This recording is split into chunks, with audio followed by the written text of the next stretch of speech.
Персоналот на Штипско инфективно, освен со коронавирусот и напливот на пациенти, мора да се бори и со агресивни граѓани. Штипјенец се обидел насилно да влезе во инфективното оделение. Случајот до полиција го пријавило обезбедувањето на објектот на болницата. 29-годишникот, чија роднина се лекувала на инфективно, агресивно се однесувал и кон дежурниот лекар. Од полицијата велат дека ќе следува пријава. Сето ова се случува во период кога на инфективно се лекуваат 57 пациенти, а четворица за едно деноноќие ја изгубија битката со вирусот.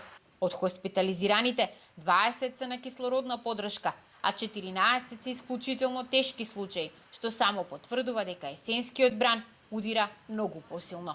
Се приметува дека се зголемуваат бројките и на луѓето кои се јавуваат во амбуланта, како и на хоспитализираните пациенти.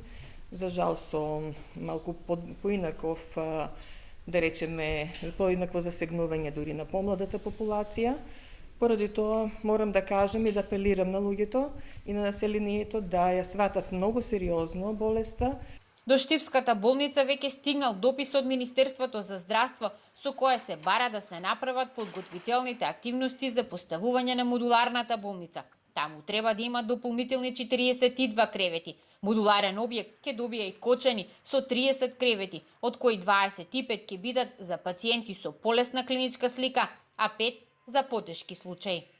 Тоа ќе биде монтажна барака во која што ќе има еден приемен триажен дел каде што ќе се врши диагностика на луѓето и дел што ќе биде стационарен кревети во кој што ќе лежат пациенти со корона.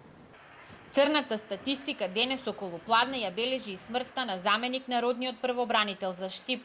Таа во болница била примена на 7 ноември, а според раководството на болницата состојбата нагло и се влошила вчера, а битката со вирусот ја изгубила пред да ја префрлат на клиниките во Скопје.